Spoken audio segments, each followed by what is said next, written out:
Hello बच्चों, नमस्कार। मैं हूं नारायण पटेल। आपके अपने चैनल पर आज हम बात करेंगे राजकीय आश्रम पद्धति प्रवेश परीक्षा 2025-26, जिसमें अंग्रेजी के 20 प्रश्न पूछे जाते हैं, चाहे वो कक्षा 6 हो, 7 हो, 8 हो या फिर 9 हो। तो इसमें किस प्रकार के प्रश्न पूछे जाते हैं? इसमें आपकी ग्रामर पूछी जाती है। क्यों? लिटरेचर के इसलिए प्रश्न नहीं पूछे जाते क्योंकि जगह जगह बुक अलग अलग पढ़ाई जाती है। तो इसमें मेनली क्या क्या पूछा जाता है उसकी मैं बात कर लेता हूँ। देखिए, आपको कोई एक पैसेज या कंप्रिहेंशन मतलब देख लेना है। नाउन क्या है ना, नाउन के प्रकार। आपको प्रोनाउन है, एडजेक्टिव है, वर्ब है, प्रीपोजिशंस है, कंजक्शन है, टेंस है, वन वर्ड सब्स्टिट्यूशन है, स्पेलिंग रूल्स क्या है, जंबल वर्ड्स क्या है, एंटोनिम्स, सिनोनिम्स क्या है, और इसके अलावा जो हमारे टेंस होते हैं उनकी भी जानकारी आपको रखना पड़ेगा। और इसी के संदर्भ में मैंने एक पेपर, सैंपल पेपर बनाया है, जिसे आप लोग देख सकते हैं। ये आपकी परीक्षा के लिए काफी लाभदायक होगा। तो आइए फटाफट इसे हम शुरू कर लेते हैं। देखिए, पहला प्रश्न है, which is the first day of the week? Monday, Sunday, Saturday या ट्यूसडे? तो आपको पता है कि जो सप्ताह होता है उसका पहला दिन मंडे होता है, इसलिए यहाँ से आप ऑप्शन ये वाला चूज कर लेंगे। देखिए, बहुत जनरल प्रश्न आपके पूछे जाते हैं। अगला प्रश्न है, how many days are there in a week? एक सप्ताह में कितने दिन होते हैं? 7, 5, 6 या फिर 8? सभी जानते हैं कि जो सप्ताह होता है वो 7 दिनों का होता है, यानी 7 डे होते हैं। तो यहाँ से हम 7 डे यानी ऑप्शन ए वाला ऑप्शन इसको हम लोग चूज कर लेंगे। अगर मैं अगले की बात करूं, द पोस्टमैन ब्रिंग्स, यानी पोस्टमैन हमारा क्या लेके आता है? फूड लाता है, क्लॉथ लाता है, लेटर्स लाता है, या नन ऑफ दीज? तो जो हमारा पोस्टमैन होता है वो लेटर्स लेकर के आता है, ठीक है ना। तो यहाँ से हम लोग ऑप्शन सी, यानी आपको इंग्लिश की बेसिक जानकारी जरूरी है। प्यूरल ऑफ ऑक्स इज, यानी जो बैल होता है, ऑक्स इसको बोलते हैं, उसका प्यूरल यानी बहुवचन क्या होगा? बुल होगा, काऊ होगा, ऑक्सन होगा, या नन ऑफ दीज होगा? तो यहाँ पर ऑक्सन होता है। यहाँ पर ऑप्शन देखिए आपका ये सी वाले बच्चों सही होगा। ये शायद आप लोगों को जरूर आते होंगे। अगला है, gender is the form of noun that tells us the, यानी जो जेंडर वो क्या रिप्रेजेंट करता है? सेक्स को, या क्वांटिटी को, या क्वालिटी को, या नन ऑफ दीज? जो जो हमारा जेंडर होता है वो सेक्स को यानी मेल या फीमेल को बताता है। इसलिए यहाँ से आपका ऑप्शन बच्चों ए वाला बिल्कुल सही होगा। तो हम यहाँ से ऑप्शन ए को यहाँ से चूज कर लेंगे। चलिए अब मैं बढ़ता हूँ अगले प्रश्न पर। अगला है, masculine gender denotes the? Male को, फीमेल, न्यूट्रल, न्यूटर, या फिर नन ऑफ दीज? तो जो मैस्कुलिन जेंडर होता है ये आपका मेल्स को डिनोट करता है, ठीक है। तो यहाँ से ये ऑप्शन ए वाला बिल्कुल बच्चों सही हो जाएगा। अगर मैं अगले यहाँ पर प्रश्न की बात करूं, प्यूरल ऑफ माउस, तो माउस का प्यूरल क्या होगा? माइस है, माउसेस है, माउसेस, या नन ऑफ दीज? तो जो प्यूरल होता है माउस का ये होता है माइस, यानी ऑप्शन ए वाला बच्चों सही होगा।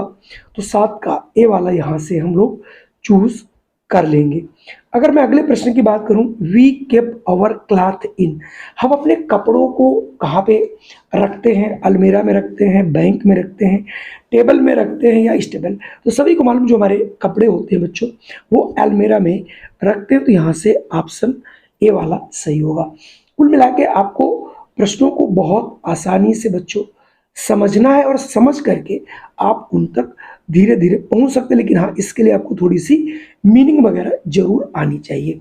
विच इज आवर नेशनल फ्लावर, यानी हमारा जो नेशनल फ्लावर है, राष्ट्रीय पुष्प है, वो कौन है? रोज है, लोटस है, जैस्मिन है, या मैरीगोल्ड है? तो अब आपको इंग्लिश की हिंदी आनी चाहिए, बिना उसके आप नहीं कर सकते। जो लोटस यानी जो गुलाब है, जो कमल है, कमल कहते हैं लोटस को। तो हमारा ऑप्शन बी वाला यहाँ से हो जाएगा। अगर मैं अगले प्रश्न की बात करूं, अपोजिट ऑफ ओपन इज, यानी ओपन माने क्या होता है? खुला, यानी इसका अपोजिट वर्ड क्या होगा? लाइट होगा, स्मॉल होगा, क्लोज होगा, डाउन होगा? अगर आप ओपन माने ओपन की मीनिंग नहीं जानते तो आप इन प्रश्नों को सिनोनिम से, एंटोनिम से वो आप नहीं कर पाएंगे। तो यहाँ पर 10th का क्या बच्चों हो जाएगा, सी वाला ऑप्शन होगा। तो यहाँ से हम सी वाले ऑप्शन को चूज कर लेंगे। अब मैं बढ़ता हूँ अगले प्रश्न पर। अगला प्रश्न है, a tiger runs than a dog, faster, slower, shorter या फिर स्मॉलर। तो यहाँ पर बच्चों आप देख रहे होंगे कोई आकार प्रकार नहीं पूछ रहा, रन्स, रन्स का मतलब दौड़ना। तो जो टाइगर है वो कुत्ते की अपेक्षा क्या करता है, तो ये बच्चों फास्टर होगा क्योंकि वो उससे बहुत तेज दौड़ता है। तो यहाँ से हम लोग फास्टर चूज कर लेंगे। अगर मैं अगले प्रश्न की बात करूं, अगला प्रश्न है, what is the time in your watch, यानी प्रीपोजिशन की बात कर रहा हूं। यहां पर आपको प्रीपोजिशन का प्रयोग करना है, बाई, विद, एट या फिर ऑन। अगर कोई टाइम पूछता है आपकी घड़ी में तो उसके लिए क्या लगता है, तो यहां पर लगता है बच्चों बाई, यानी ऑप्शन ए वाला आपका बिल्कुल सही हो जाएगा। अगर मैं अब अगले प्रश्न की बात करूं तो अगला प्रश्न है, please write dash dash ink.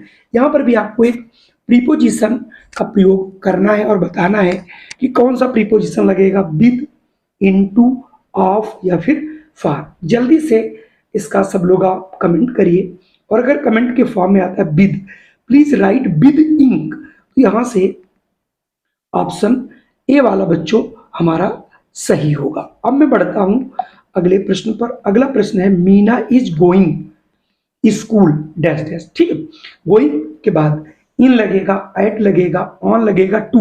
ये तो खैर बहुत आसान है, Meena is going to school, तो यहाँ पर टू लगता है बच्चों। आप लोगों के ऐसे ढेर सारे ट्रांसलेशन भी किए होंगे और इन्हें जानते भी होंगे। चलिए, आज का हमारा एक अंतिम प्रश्न है, मैंने 20 प्रश्न लिए, जैसे कोई बहुत बड़ा वीडियो ना बने।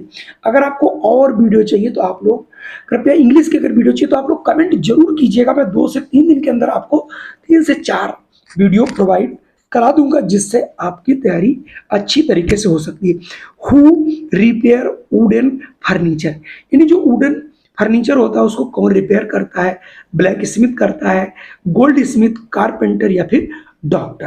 ये तो सभी को पता है, डॉक्टर तो हो नहीं सकता, गोल्ड स्मिथ सुनार हो नहीं सकता, लोहार हो नहीं सकता, जो कारपेंटर होता है उसी को हम लोग बढ़ई कहते हैं। तो यहाँ से ऑप्शन बच्चों बी वाला सही होगा। कुल मिला के आज के 15 प्रश्न कैसे लगे, अगर वीडियो पसंद आया हो तो इसे लाइक कर दीजिएगा और अपने इष्ट मित्रों को शेयर भी कर दीजिएगा। इस चैनल पर आपको सभी प्रकार के वीडियो मिलते रहेंगे, और आपको जो भी वीडियो चाहिए उसके लिए आप हमें जरूर लिखें। और अगर आप चैनल पर पहली बार हो तो इसे सब्सक्राइब कर लीजिएगा, जिससे आपको वीडियो सबसे पहले मिल सके। जय हिंद, वंदे मातरम। फिर मिलता हूँ एक नए वीडियो।